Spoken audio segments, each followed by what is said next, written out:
All right, g'day everyone. Welcome back to Got the 4 Points. We are your local footy show coming to you from Melbourne and Castlemaine. Pete and Rob with you. It's been another week of local footy. There's been a lot happening. We actually had a week off last week. We were both just slammed with work. So here we are, coming at you for round 6, 7, depending where you are in the state. We hope it's been a good week for you and your side. We hope they got the 4 points. How you been, Pete? Had a good week? Yeah, had a very good week. Thanks, Rob. It's been a busy week, which means that we're filming this on a Sunday after 2 weekends of footy. So we've got a little bit to go through across 2 weekends of footy. There's been plenty happening. Um, but we had a weekend ago. It was wet, it was rain, it was pretty miserable conditions, and then the weekend just gone, we had an absolute gorgeous day for football. Maybe a little bit windy in some parts of the state, but all in all, some pretty gorgeous weather for football. Albeit we're in late May and we're probably not used to that sort of gorgeous weather in that period of time. But we've got plenty to get through on this episode. I know we've got plenty in what caught our eyes, and we've also got footy fire starters coming back, and of course our Paddock to Premiership coming up as well, where we'll have a look at how our teams have been faring. But as always, Rob, we've got the opportunity for anyone that wants to watch this onto YouTube, where the episodes get placed, or Spotify if you want to listen. If you're in the car of the morning and you want to give us a listen, we're putting the episodes there, and of course we've got our Instagram and an email. So always offering people the opportunity to give us some juicy football stories across local Victoria, or if you've got, of course, any football stories across any local footy across the country. But how have you been, mate? Yeah, I've been good. I spent the week in Coffs Harbour last week, and it was just a lazy 300 plus millimeters of rain up there. Just a little bit north of the worst flooding on the mid north coast. Hopefully, everyone's doing okay up there. It's been a pretty tough week. So, shout out to, I doubt we have too many local AFL footy listeners up there, but thinking of everybody and the flooding up there, it was certainly pretty crazy to see just the edge of that, how much rain there was. I mean, if we had 300 mils of rain down here, we'd Hmm. wash Melbourne away, I reckon. It's um, crazy how much water just fell in such a short period. But no, otherwise good. Hectic with work. Loving all the local footy that's happening, and pretty keen to know what caught your eye over the last week or couple of weeks, actually. Yeah, well, there's been plenty that's been catching my eye. I've probably had to cull a lot to make sure that we don't make this a 4 hour episode. But probably the first one, Rob, that came to me was just through conversations through work. I happen to know a few people through my work in tennis that are also involved in the local footy scene, and I got a little heads up that not the weekend just gone, the weekend before that, that there was an incredible goal from Wangaratta Rovers' Dylan Wilson. And I got told, go on to O&M Live, which is basically the content providers for the Ovens and Murray. And Rob, we talk about the Ovens and Murray just about every episode. Some of the content they're producing, the O&M Live, is incredible. So again, just a big tick for what they're doing there. But yeah, got told, go have a look at this incredible goal from Wangaratta Rovers, Dylan Wilson, against the Yarrawonga Pigeons. So Dylan Wilson has the ball, the halftime siren goes. He's outside 50 metres on a pretty tight angle as well. It's not like he's straight in front of the goals 50 metres out. He's 50 metres out on probably, where the boundary line meets the 50. And let's just say that the caller for O&M Live, Panda, what a great calling name, Panda, writes him off. Basically says no chance. What's he doing? This is silly. And Dylan Wilson goes to the torpedo, and as Mick Malloy would say, boom shakalaka, and he kicks it with clearance, Rob. he gets probably halfway up the goalpost still as it sails through. So he had space to play with really. It was covered superbly by the O&M Live and by Panda himself who wrote him off. But that was an incredible goal. So if you want to check that out, you can go on to either their Facebook or their Instagram page and have a look at that goal. But that certainly caught my eye after someone told me I should be checking it out, and it was a hell of a kick. So congratulations there to Dylan, and it was a very very big win by the Rovers against the Yarrawonga Pigeons, who just showing that they've got a little bit of vulnerability about them this season, and there's been a few teams that have picked them apart. Yeah, nothing worse for a pigeon than being apart. That sounds pretty awful. Uh, I wanted to know, Pete, whether that torpedo you just described had anything on the Sydney VFL player Jordan Enderman. There's a video that's been doing the rounds. We don't normally cover VFL, but old mate Enderman's kicked a goal from about 100 meters out against Coburg yesterday. If anyone hasn't seen that goal yet, check out the O&M one for sure with Dylan Wilson, but also go check out Jordan Enderman. He's kicked a goal from the halfback flank, well behind the centre square. Anyway, not covering VFL too much, but that was a very impressive goal. So, Pete, in what caught my eye, first of all, I want to take you very far northwest. Love covering the Sunraysia League. Always exciting footy. Imperials, one of the hot contenders for this season. They gave up 6-4 40 to no score in the first quarter. Possibly one of the games influenced by wind this weekend. We certainly had one of them out at the Uni Blacks against D-Level. Anyhow, gave up 6-4 40 to no score in the first quarter before kicking 10 goals themselves in the second. Anthony McDonald, Tip and Woody kicked 4 of them, so he's having a good game there and a really good season for Imperials. They ended up holding on to beat Red Cliffs by 16 points, so fantastic 40-point comeback there by Imperials, all in the first quarter, basically. They did all the hard work to catch that up in the second. And then I also quickly wanted to draw your attention back closer to Melbourne. Upway Tacoma kicked 4 goals to 1 in the last quarter with the wind to draw against Mount Evelyn. So that's in the Outer East Premier Division, a league that we haven't talked too much about, but that's a fantastic comeback there from Upway Tacoma. They'll be disappointed they couldn't quite get one more point to get over the line. Spencer Richards West kicked 6 goals in that draw for Upway Tacoma. So a couple of very exciting games there so far. Yeah, that's some good stuff there, and some impressive comebacks from both teams there in the Sunraysia and the Outer East League. Rob, one of the things I also looked at was interleague. So we're getting a few leagues that are starting to play some interleague matches, which is causing some disruption in terms of what round certain leagues are at, given when they play. But there was an interesting article in Code Sports just around some murmurings around some players not taking the interleague seriously anymore. Um, in particular, there were some critiques of the Southern Football League, who played the Western Football Netball League a couple of weekends ago. It was sort of said that they felt like the Southern League maybe didn't put up the best team they could have, that there were good players that were not necessarily interested in playing the interleague.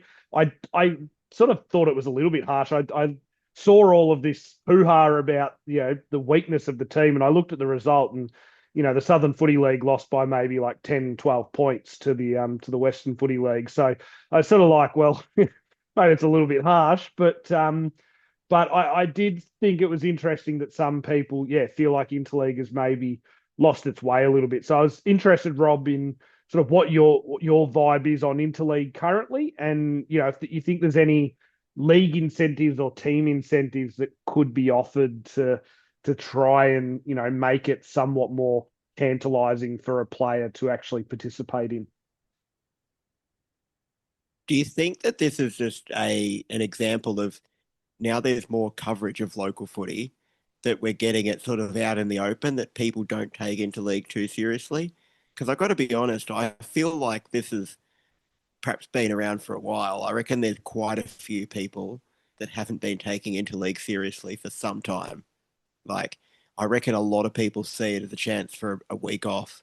A lot of people probably see it as a chance, to schedule their wedding or whatever. And we know that in terms of state of origin at AFL level, coaches are unwilling to release players. That's kind of what started to kill that vibe off at the professional level. So I can't say I'm surprised by this story at all. I'm just thinking perhaps it's more symptomatic of better coverage. But personally, I love the idea. I think these rep games are really interesting. I think provide an interesting way for people to understand where different leagues are at. We talk about competitiveness of leagues. We talk about how's one league stacking up against another, and we really don't have that much of an idea other than interleague.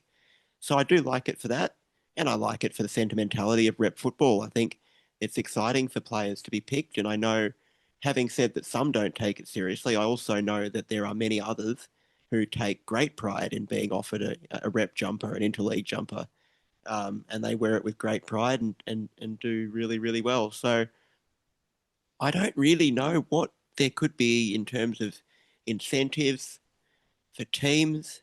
I don't really want to see points or salary cap incentives for clubs to put their players into interleague.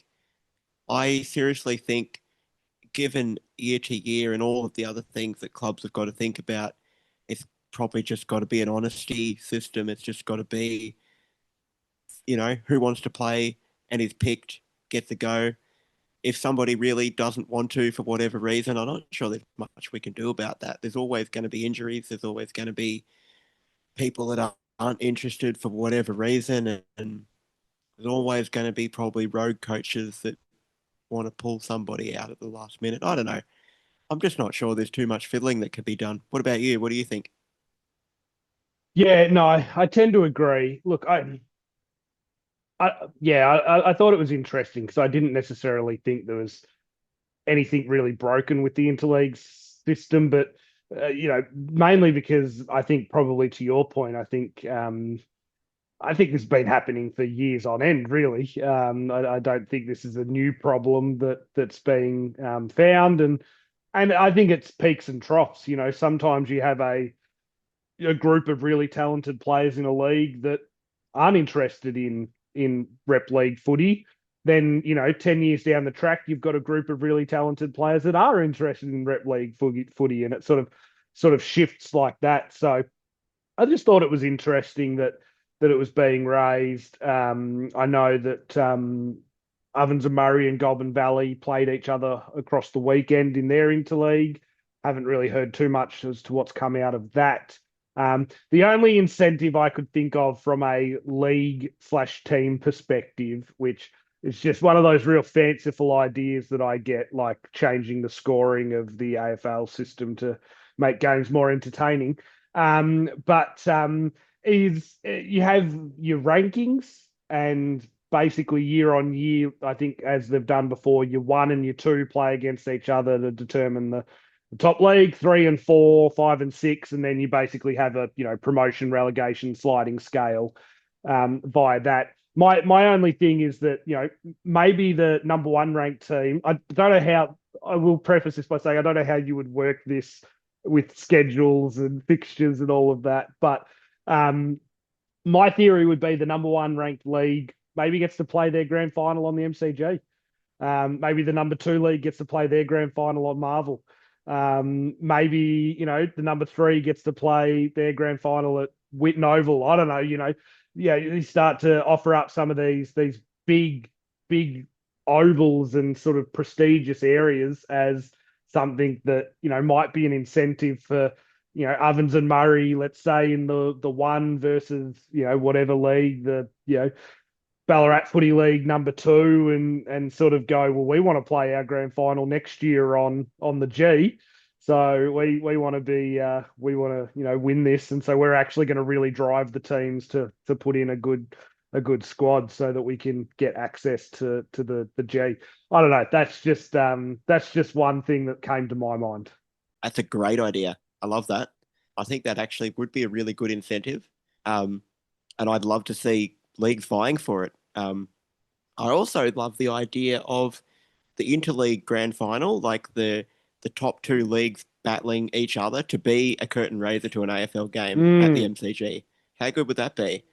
Like get the people down from the country to come to the footy, get them in, and like really make that a marquee thing. But Pete, the other thing I was thinking would be really helpful actually. The more I thought about it as you were talking, you mentioned at the start of this little bit about how it's raised challenges for scheduling. I'd love AFL Victoria to step in and say, let's dedicate this weekend or these 2 weekends to interleague. Let's put it on the calendar for every league so that everyone can plan. Scheduling is not influenced year to year because everybody knows that whatever it is, King's birthday weekend or whatever it's going to be, Anzac weekend, whatever you decide, that's going to be interleague day. Um, I feel like that's how it used to be. I it feel did. like everybody pretty much played interleague on the same weekend, and that's just going to help scheduling so much. I don't like this idea of these leagues are playing interleague this weekend, and these leagues are playing on some other weekend. It dilutes it. It doesn't give it the attention I think it needs to survive as a concept, because otherwise it's too scattered. Um, Mm. and yeah, I think getting eyes on that kind of contest, getting eyes on that idea at the local level out to the broader football level, bringing those big grounds in like the MCG, what a great idea. Or even Marvel, whatever it is. Give them an opportunity to play on the big stage. Totally love that idea. Mm. All right. Uh, back down to earth, Pete, with some results. I want to take you out to the Northern Footy League. I'm going to give you two here. Um, Couple of absolute ripping games in the Northern Footy Netball League. First of all, in Div 3, we had Layla, who broke a 16-game losing streak. Pete, they had lost the first 5 matches of this year by 97 points on average. And they ladder. They're not bottom of the ladder anymore. Really good win on the weekend.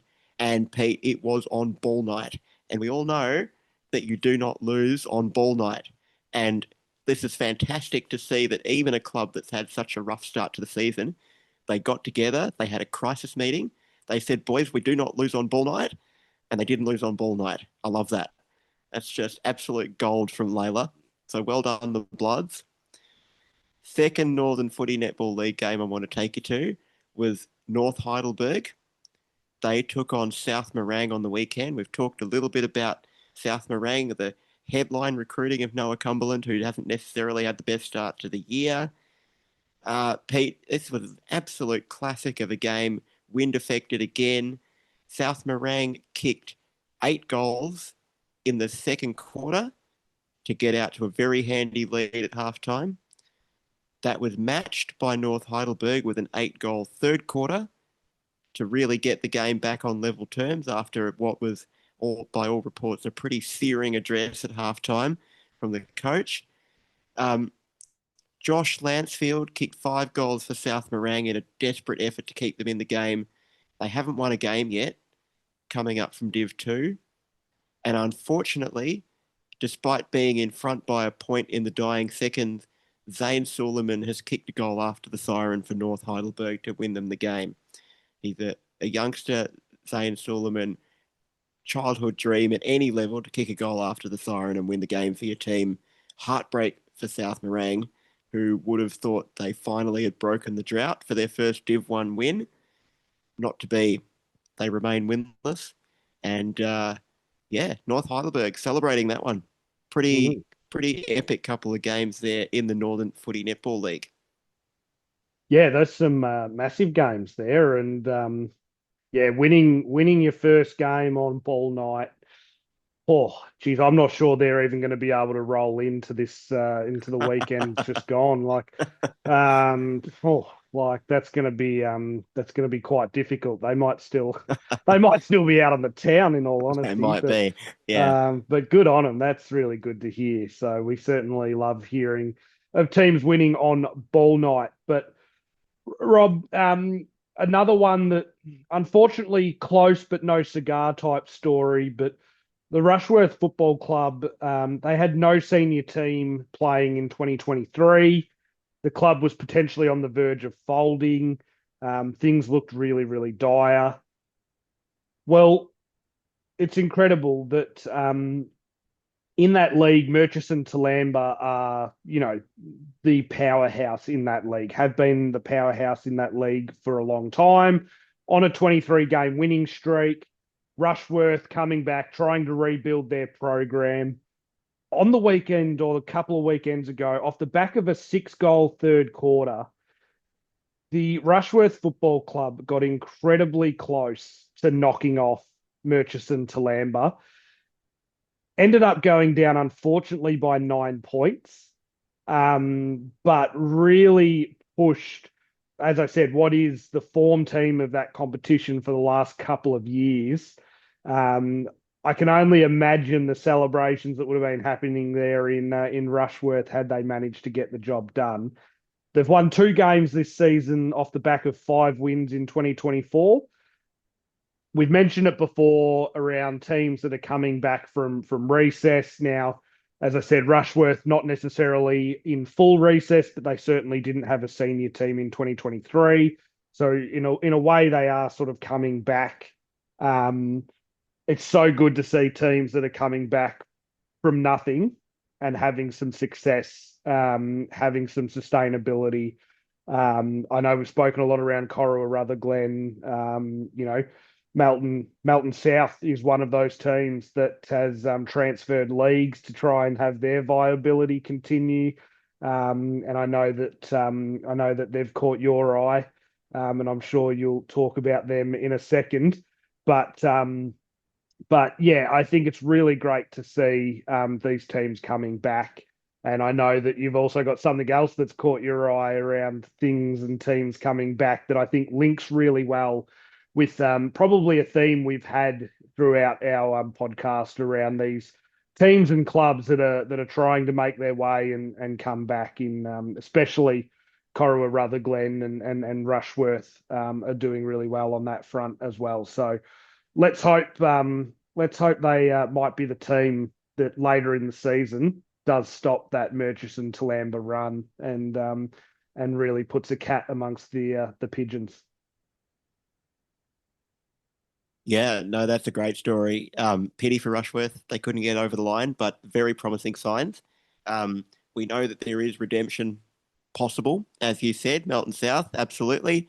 I'm going to talk about them now.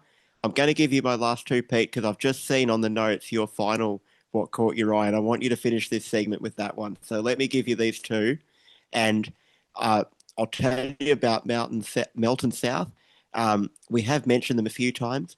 They're a good story with Marlon Pickett getting a Guernsey there and making a big impact. It was a bit of an inauspicious start to the year for Melton South, transferring over from the Ballarat League to the Riddle League. They're starting to make a run, Pete. They upset last year's grand finalist in that league, Wallen, by 37 points on the weekend. And by virtue of percentage, they've now leapfrogged Wallen up into fifth on the ladder, which I think puts them into a final spot, albeit we're a long way from finals. But that's a great result for Melton South, who are really hitting their straps now in the middle of the year. Marlon Pickett, best on ground. He's making a huge impact. And that's fantastic to see for Melton South that move is paying off, paying dividends. You'd like to think that when they move leagues, they were going to be really competitive. And Pete, they're coming up this weekend against another team that's moved leagues to remain more competitive, which is Kyneton. So this is a mouth-watering clash. Kyneton struggled a bit in their first year in the Riddle League after coming from Bendigo. They weren't completely outpointed, but they weren't certainly the beaters, the world beaters that maybe some might have thought. Anyhow, Kyneton are second on the ladder at this stage this year, going quite well. Melton South now fifth, having leapfrogged Wallen. So, yep, fifth playing second on the ladder this weekend. Really big test for Melton South. You know, they've definitely shown that they can match it with those around them on the ladder and at the bottom of the ladder. They're yet to take a big scalp in that league.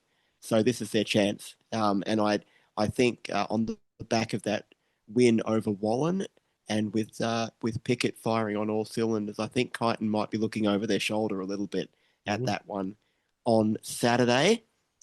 And then, Pete, we've talked a lot about Maryborough. We know Maryborough and the Bendigo Castlemaine area well. Just quickly to finish on what caught my eye this weekend, um, the Maryborough Magpies have applied officially now to join the Maryborough Castlemaine District Football Netball League to come out of recess.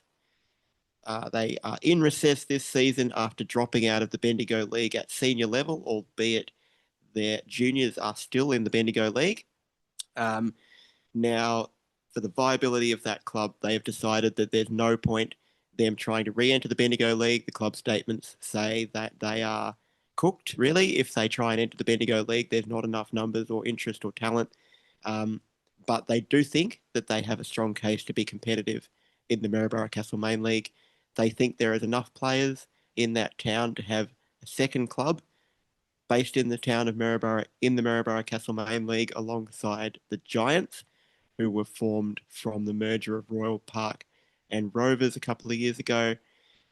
Um, it would make the Maryborough Castlemaine League pretty big. Mhm. The indications in what I read around this story were that Maryborough Magpies are feeling positive about their reception from the other clubs. Um, Nevertheless, let's see what happens. They need 75% of the votes across the existing MCDFNL board and the votes of the club presidents. So out of all those people, they need to get 75% of the votes over the line to be accepted into the league. I think that's a pretty high bar, and I would not be personally hugely surprised if it doesn't get up, but I kind of hope it does personally. So, Pete, as we go into the last of your what caught your eye, maybe just a brief word on your thoughts on what you think will happen there and what you might like to happen. Yeah, well, they're probably two different things. What would I like to happen? Um, wow, that's a really hard one to answer, actually. Yeah, I would like the Maryborough Magpies to have some form of presence in some way, shape, or form. Now, I don't know what that looks like. I don't know even if that's possible in terms of can Maryborough support two teams. I don't know. I have my doubts that they can. Um, I've heard whispers and rumors that the Maryborough Giants themselves are already struggling. And so are you just cannibalizing the program if you have another Maryborough team? But I would love to see the Maryborough Magpies exist again. Maybe that's just me being sentimental because I played a lot of my footy against the Maryborough Magpies and did a lot of schooling there in Maryborough, as did yourself. And um, I think it'd be a shame for them to lose that. What do I think is going to happen? It won't get voted up. I think we've seen how protective clubs are when it comes to this sort of stuff, and I think the Maryborough Giants will probably vote it down from the get go. I can imagine nearby towns or nearby districts like Talbot and Carisbrook and all that would probably vote it down because again it dilutes the pool around that area.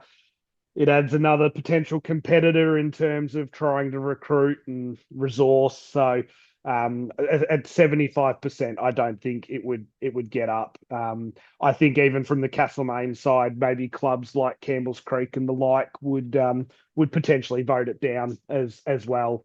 The last thing they probably be looking at was having another team in there that can potentially beat them. Um, so yeah, I think yeah, some real challenges there. I'd love to see them have an existence again, but I just don't know whether it's I don't know whether it's possible. I also don't know if it's logical. I don't know whether it's probably my heart speaking more than my head when I say I want them to have an existence. But um, Rob, the last one that we've got on what caught my eye. This one was one I just stumbled upon reading an article, and so we're going to Kilmore, and one of those stories where the article was basically saying at the time it was a big melee when Mick Marrett, the twos captain there for the Kilmore Blues, was knocked unconscious. Um, Sort of, yeah, very, very big, very big melee. They were saying, I think it was against the Fitzroy Stars. Bit of bad blood, not sort of very nice. Um, they're now saying that him being knocked unconscious has actually saved his life.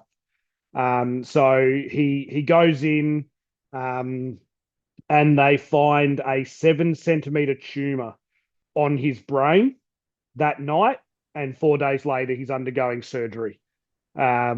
Surgery has been a Wow. success, and the surgeons were basically saying the tumor had spread to his skull, and if left undetected for any longer, it could have been deadly. So, the article almost wrote that what was bad blood and malaise probably would now be banter and hugs and handshakes between the two teams because in a weird way, being knocked unconscious on the footy field um, has actually saved his life at the end of the day, and that's incredible. And it's great to hear that Mick's doing well, and he's of course got a road to recovery. But it's just one of those really, yeah, good news stories that you always like to hear. So hopefully he might be able to get to a point where he can get back out on the field. I don't know whether that's a reality, but it's whether it is or it isn't. As a father of two that Mick is, it's incredible that he just continues to get this sort of opportunity at life continued. So I thought that was a nice one to finish on for our caught my eye. That's an incredible story. That's one of those freak things that you couldn't script in a movie. And yeah, wow. Very, very happy to hear that that had a good ending and an extraordinarily good ending, really, you'd have to say. So, yeah, I'm kind of a little bit speechless about that. It's a amazing story. Good pickup, Pete. Good research. Well done. Good stuff. Yeah, And yeah. in addition to in addition to that very good research, you've also pipped me this week in taking back footy fire starters. So I'm very excited to hear what you have in store.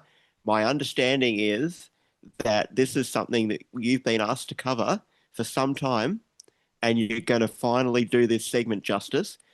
So, footy fire starters is back in its rightful hand. Take it away. Thanks, mate. No pressure now, is there? But this is something that yes, I have had a couple of people talking to me around what I will be talking about for footy fire starters and getting your opinion on. But it's also something I just saw at the start of the year when I was looking through Play HQ that I just thought was just a little bit weird. Um, we're going to the Horsham District Football Netball League, Rob, and the reason why they're in the gun for footy's fire starters is they're under eights division. Now, I've played Under in eight. Eight. under eights division. Now, I've played as probably a lot of people have in under 10s divisions, under 12s, under 14s, 15s, 16s, those sort of demographics. I personally, until this year, had not run into anything like under eights. And probably a couple of things for me is, well, I'll get into this, but for me, the overarching question that I think I'll be asking you, Rob, in a little bit is this overkill and a strain on parents and volunteer resources for clubs? So, as an example, um, round one, Eden Hope Apsley, Eden Hope Apsley, I apologise, versus Pimpernio, which we know we were saying wrong in our early days of the podcast. Um, at 8:45 a.m. playing at Eden Hope. So 8:45 a.m. schedule playing at Eden Hope. Now, from Pimpernio to Eden Hope, it's an hour and 10-minute trip. So you're leaving by at least 7:30, if not potentially earlier. Um, there's only 6 teams in the under eights division, so not every team I don't believe is represented. Um, and sometimes there's only one match per weekend because of the way the fixture obviously works out. And, obviously with only having 6 teams, it will depend a lot, I assume, on what the senior fixtures are as to who is actually playing that weekend. But there are some weekends where there is just one under eights match being played. I suppose what are they trying to achieve here? Like uh, an 8:45 a.m. start for an under eights division to me, because you think about it. Well, of course, parents are going to have to go, but there's going to have to be some form of someone's going to have to umpire. You're probably going to have at least a central umpire and a couple of goal umpires. Um, you've probably got, a coach or, some, and I get the response to this might be, oh, well, that, the parents would fill those roles. And you're probably right. The parents probably are filling those roles. But again, I just think that's an absolute strain on the parents.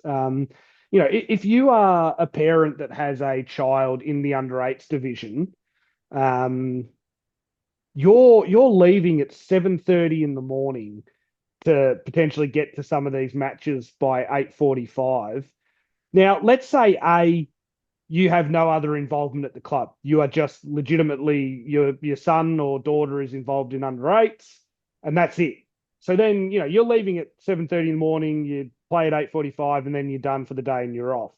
But imagine if you're a senior footballer, you're up at 7:30 to take your son or daughter out to their 8:45 under eights division, and then you're sticking around until the ones games kick off at like 2 o'clock or to 2:20, depending what league you're in. I just think it's absolute bonkers.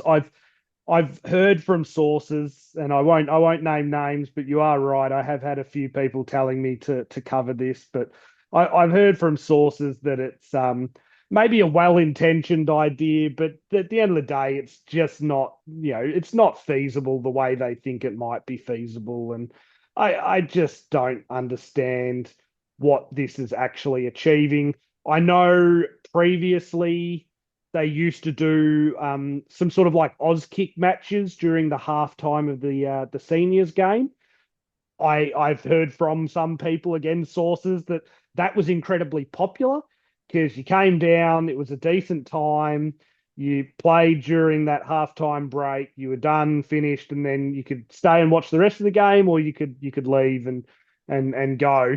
Um, I don't think there's as many people that are hugely big fans of leaving at 7 in the morning to get to 8:45 a.m. scheduled matches, but I'm interested in your take, Rob. What do you think about an under eights division? Do you think there is a place for it? Do you think it's political correctness gone mad? What's your vibe? Political correctness gone mad didn't come to mind, actually. So you were Mm, talking there about the Horsham District League, is that right? correct. Yeah. So I just did a quick look around a couple of the other nearby leagues. Um, Pete, the Wimmera Football Netball League also has an under eights, and they only have four teams: Horsham Saints, Minyip Matoa, Stawell, and Warwick. I mean, there's a lot more than four teams in the Wimmera League in the seniors. So my first thought is that the uptake of under eights football in these two places where it is available would indicate it's not needed. It's not really a viable option. If only four in the Wimmera League and six in the Horsham District League are taking it up, I can't see that as indicating that it's really viable. My second thought is that I agree with a lot of what you've said about difficulties for resourcing and parents. Um, I wonder whether this is a response by these leagues to opportunities being provided by other sports, whether this is a real incentive to try and get parents to get their kids involved in football early before they have a chance to go off and play other sports, especially non-contact or less contact sports that are quite popular with parents these days, like soccer and basketball. I just wonder if this is an attempt by these leagues to try and shore up their future by getting people in earlier. Um, that's really what it makes me think of. And I suppose it also makes me wonder what's up with Auskick, Mm. because I my memory before under 10s level, which even the last time I heard anything about under 10s level where we grew up around Castlemaine was pretty much non-scoring. So pretty much half ground, paired back rules, safe rules, mixed footy to get everyone involved, and not super competitive in the sense of keeping scores and ladders and premierships and so on. Well, I think that's all great, but it really is exactly what Auskick provided in a very structured way. And yeah, what was wrong with Auskick? And where's it gone? Is it still happening? Is this trying to compete with Auskick? And if so, why? Yeah, it does seem a little bit odd to me. I think it must be an attempt to try and win over parents and juniors early and get them involved and shore up the future of these clubs with young players. But yeah, my ultimate summary would be that the uptake doesn't suggest it's super viable, and I hope that it is able to be viable, because I suppose like the idea of kids playing footy, being active. I don't see really what this adds. Mm. Yeah, I mean, some great points you've made there. I certainly think, I mean, if they want to get kids and parents and interested and involved and keen in football, I think that's a great idea. My opinion would be maybe don't schedule games at 8:45 a.m. because I think if there's one way you want to turn at least parents off, it's by scheduling games at 8:45 a.m. So I don't know whether there's some way they can, schedule the games slightly differently. Can you slightly structure your under 18s and your reserves and your seniors differently so that there's a gap of maybe there's a bigger halftime gap in the seniors and you can play a little 20-minute game for the as they have done in the past. So I sort of I think you're probably potentially on the right frame of mind, Rob, into why it's been done. I think that's probably without knowing, I think it's probably a good theory as to why it's been done in terms of trying to capture that younger demographic compared to some of the other sports that are doing it. I just had a quick little look around. There are some other leagues that have sort of like under nines, under tens. Under tens is something I'm very familiar with. I think to your point, Rob, I'd like to. Auskick's definitely still a program. They definitely still run Auskick.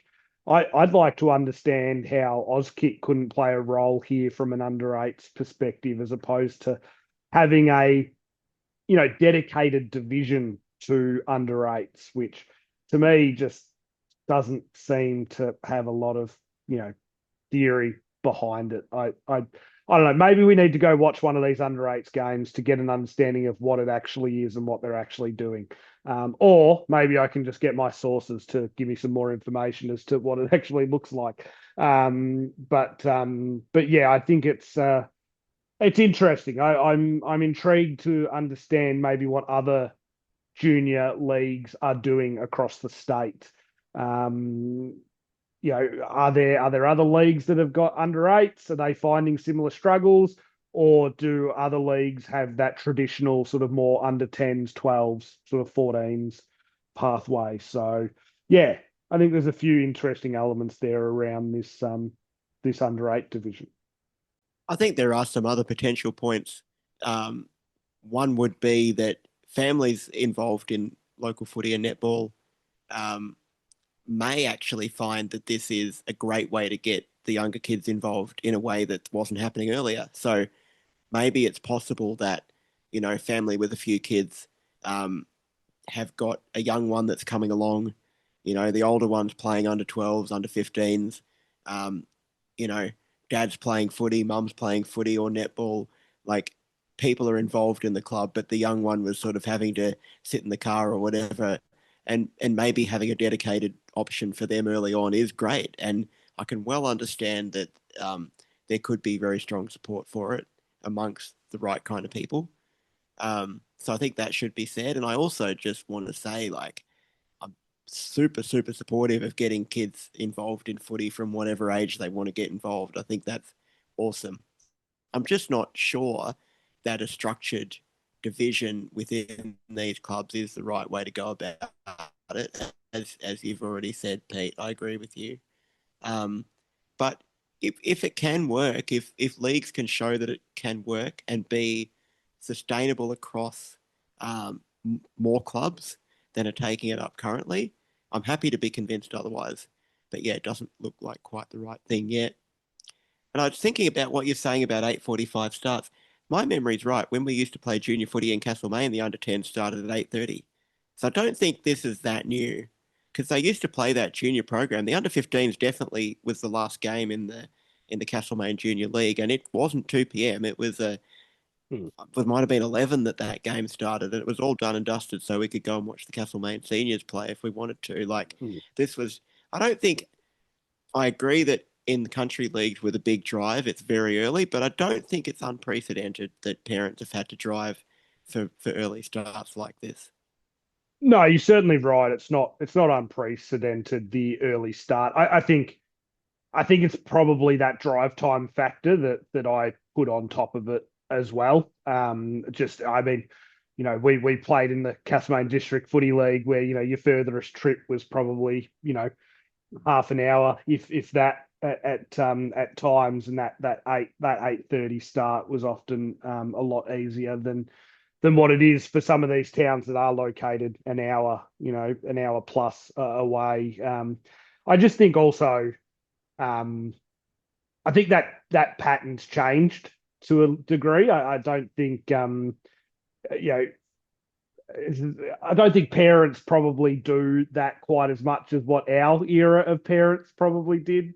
Rob, I think we've probably grown up with an era of parents where, yeah, they got up at whatever time and took you to whatever sport. I think, parents now are probably to a degree deciding what sport, little Jimmy maybe plays on the back of what actually makes it a little bit easier on mum and dad as well. So I just think that's a consideration that the leagues need to make. I think one of the things for me is I think local footy has gotten somewhat over the years complacent because over the years what you sort of did was played, either cricket or tennis in the summer, and then you probably played footy in the winter. Now it's, the soccer, which is booming, basketball's booming. There's so many other options out there for young kids to do that it sort of feels like football's been resting on its laurels a little bit, sort of just thinking, Oh, they've just always traditionally played footy, so they'll just continue to play footy. And I think other sports have actually positioned themselves a lot better than what local footy has. So I suppose to that, it's just for me, it's just a challenge that I think local footy and AFL Vic as well probably need to meet in terms of yeah, I think we've got to stop resting on kids will just play local footy because it's footy and that's what you do, and start to think, all right, well, what are the challenges we need to meet to be a sport of choice from the kid, because you want the kid to love it, because that's going to continue them playing, but also the parents. If you can be a sport of choice for the parents, it's why parents love basketball. Basketball, it's quick, it's easy. They're in, they're out, and it's often times that are quite conducive to scheduling. So yeah, that's just where I think the under eights division, it just intrigues me as to, is there a better way to do? I don't necessarily disagree with what they're trying to achieve. I just don't necessarily think it's the best way to achieve it. Yeah, it struggle against basketball as an option, especially when in a town, you can field three basketball teams for the same football team, or four if you have your 22 players included. So that definitely makes it easier for games to be scheduled in one basketball stadium that you play at the same place week after week on a evening after school. And yeah, so big challenges. I totally agree. Very, very cool, Pete. Good segment. Very interesting one to think about, and it's actually really good to take the opportunity to cover the junior element a little bit. We haven't talked too much about that yet, so yeah, nice work. You've taken 45 starters back with a good one there. I'm going to have my work cut out trying to get that back for you. Yeah, nice one. I think maybe we should look at heading on into our final segment. We need to update ourselves and our Paddock to Premiership picks, our teams that we think with the heart and the head and just by random chance might be going to do good this year. Pete, I think you are out tipping me or out picking me vastly so far. Let's see how they've gone this week. Hey, how'd your first Paddock to Premiership pick go? Yeah, well, you say so far, Rob, because my Paddock to Premiership picks have been going through some lean weeks in the last couple of weeks. So Castlemaine didn't play on the 17th. It was a split round, so they played the week before. On the weekend just gone, they had a very disappointing loss to Eagle Hawk. I won't give the final score. All I will say is that they let 8 goals through in the first quarter, which probably gives you an indication of where they were at. And probably that was very close to the losing margin at the end of the day, was that 8 goals. Um, I think this is the third time of me asking, Rob, but they need a scalp. They need to get a scalp if they want to make finals this year, Castlemaine, in the Bendigo Footy League.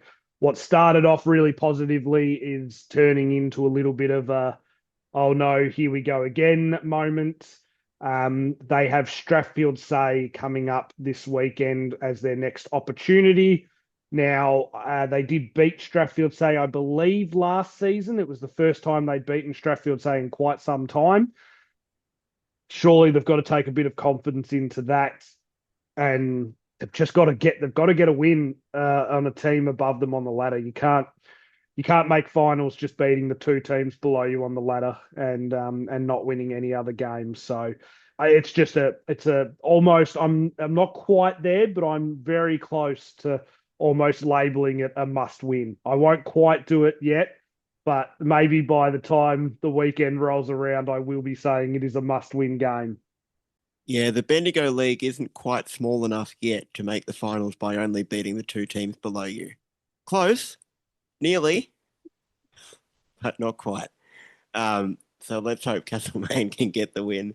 Um, all right. Okay. So you, unfortunately, with the disappointing news for Fitzroy, Pete. 49-point loss to Old Ivanhoe a couple of weeks ago.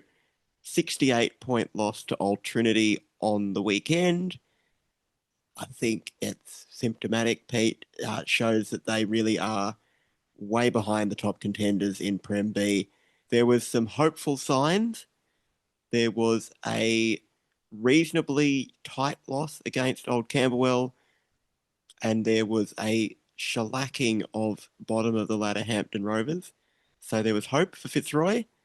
I did see Old Camberwell suffered a bit of a heavy defeat on the weekend, so maybe they are slipping back a bit.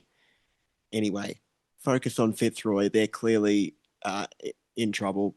They're now 2 games behind 8th place, sitting in 9th, firmly in the relegation zone. I can't remember when it is that they next play Old Melburnians, who are in the spot 2 games clear in on the ladder. Whenever that game is now a must win. And unfortunately for Fitzroy, they're playing another strong finals contender this week in Old Long, who surprised many last season by making the finals and are continuing that good form. So tough one for Fitzroy. I can't tip them really against Old Geelong. I'd like to, but let's say it would be a really pleasant surprise if they can get the job done. Yeah, it definitely would be there for Fitzroy. Interestingly enough, Rob, I was looking at the Fitzroy reserve results. They had their first loss on the weekend just gone to Old Trinity by 1 point. That was a battle of 2 undefeated teams. So Fitzroy and the reserves are 6-1. Old Trinity with that win are 7-0. So it's it's hard to see a reserves team that are sitting second on the ladder, having just lost to the other top team, an undefeated team, by 1 point on the weekend, and having your ones having only won one game have been, I think, to your point, a long way off the pace from the finals contenders. It's not like they're sort of in these games. They're getting beaten by, 40, 50 plus points in some of these matches. It's hard to know where the disconnect is there between the depth they've got. Do they maybe just not have that high end talent this season to be able to compete from a ones perspective? Not sure, but I thought that was really intriguing when I looked at the reserve results there for Fitzroy. Yep, I agree. That's a bit bizarre. Mm. It certainly is. But anyway, we go to the North Albury Hoppers, and I wish I could give some good news here, but I cannot. It was a big loss for the Hoppers. It was 53 points down to the Wangaratta Magpies. It was close at quarter time. They were down by a couple of goals at quarter time. And then from there on in, it just looked they could not stop the Wangaratta Magpies from finding the big sticks. I think they kicked 4, 6, and 4, or no, 4, 6, and 6 maybe goals in the second, third, and fourth quarter, the Magpies, and just completely blew the Hoppers apart, which was a shame. The weekend just gone. They didn't have a game because it was interleague for the Ovens and Murray against the Goulburn Valley Footy League. This weekend coming up, they have a huge game against the Yarrawonga Pigeons. I've been big on the Hoppers. I think that loss against the Magpies is now making me think, all right, maybe it's a little reality check coming. And so I really think they need to convince me against the Pigeons that they are actually the real deal again and bounce back. So I'm interested to see how they do track there against the Pigeons. Yep, that's definitely going to be a big game. Pigeons being picked apart, as you said earlier.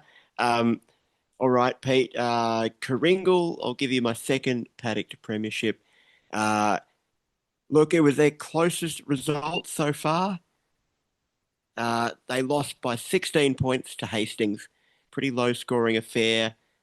Having said they lost by 16 points, they kicked 7 goals 6 to Hastings 8 goals 16. So perhaps the game was a little more one-sided than the final margin suggests. So, um, still encouragement for Kringle. Their closest results are still on the bottom of the Div 2 or Div 3 Mornington Peninsula League, unfortunately. We'll be keeping a close eye on them. Hopefully by the end of the year we'll have some good news. Let's Mm. see. Let's see, Pete. What's your last one looking like? Yeah, so again, not much great news on my paddock to premierships over the last couple of weeks. Buck Manangatang, they had a 15-point loss to Kundruk Barham. They were 29 points down going into the last quarter. Gave them a real scare, kicking 5 goals to 2. Unfortunately, Kundruk answered with 3 goals of their own in that last quarter. And so that was not to be. That was a couple of weeks ago. And then in the weekend just gone, an 84-point loss to top of the ladder and undefeated Wurnan, who look like they are doing that to quite a number of teams in that league. So maybe not a complete shock there. Um, they've got Kahuna coming up this weekend. They need to get back on the winners list. I think they can. I think it'll be a close game, but I reckon they can get the 4 points there against Kahuna. So I'll be keeping a close eye on that one on the weekend coming up. Very good. Geez, I just love listening to you read the scores out, the names from that league. I just love it. Tulibuck, Manangatang, Kundruk, Barham, Wuranine, Kahuna. Even the Val short ones. Ranald, Oh, here we go. Tim Oh, Ranald. Tinder. Kahuna Kangas. I just love you bringing up the Kahuna Kangas. It's the weirdest jumper in Victorian football. Anyone who hasn't seen it, go and check it out. It's sort of like a Fremantle jumper with a random kangaroo on it, like an old school Fremantle jumper Yeah. with an anchor shape, but a kangaroo. Anyway, bizarre. Um, all right, Pete, my last one. Staying up in that part of the state. Um, I love to leave my good news to the end because my only paddock to premiership that's on track for not the paddock is Pyramid Hill. Um, so their last game was on the 17th of May, and they defeated Inglewood quite comfortably, 134 plays 72. So good win there for the Bulldogs. They remain second on the ladder behind Morong, who are undefeated, flying Morong, 6-0. And Pyramid Hill play Calival United this week, who are on the bottom of the ladder without a win, although they do have a draw, so not pointless. Okay. But yes, the way Pyramid Hill are going against teams below them on the ladder this season, which is all but one, Yep. I would expect them to have a comfortable win over Calival United this weekend. So there we go. Paddock to Premiership. We've, mate, this is actually the first week that I have had more winners than you in Paddock to Premiership this year. It's a pity that that's, in my case, only one win to yours nil. So 1-0. Normally it's 2-1 or 3-0 to you, but this week it's 1-0 to me. And on that absolute bombshell of a scoreline, I reckon we're probably just about ready to wrap this up. I'm getting sleepy on a Sunday night. That was a good one, mate. Thank you for your footy fire starters. That was epic, and I enjoyed taking a little trip down what caught our eye, I think, between the two of us. Great to see when we look across all of these games. We love doing the what caught our eye, covering the exciting games and the close games. We talk a lot about league struggling, stuff not going very well, but geez, there's some good games out there, Pete. There's some close games. Yep. There's some very competitive leagues. There's a lot of good stuff happening in local footy. There certainly is, most definitely. I know there was another draw in the Maryborough Castlemaine League between the Maryborough Giants and Newstead, and I know there was some one pointers this way and that way, and I'm sure we'd love to spend even longer if we could covering all of them, but but yeah, it's certainly plenty good things happening in local footy, and hopefully we're able to cover a little bit of it. But of course, as we said, we're always open to people sending through anything they've seen. We are just two people at the end of the day. So the more eyeballs we have, the easier it is for us to cover some of the awesome things that are happening in local footy. Sounds great. We'd love that. The more eyeballs, the more ear holes, the more voices. Get the word out. Tell people that you've enjoyed the show. If you've enjoyed the show, subscribe on YouTube. Follow us on Spotify at Got the 4 Points on all of those media. We will look forward to seeing you again later in the week or next week. And in the meantime, we hope your team's flying. We hope they're getting the 4 points. And we'll see you soon.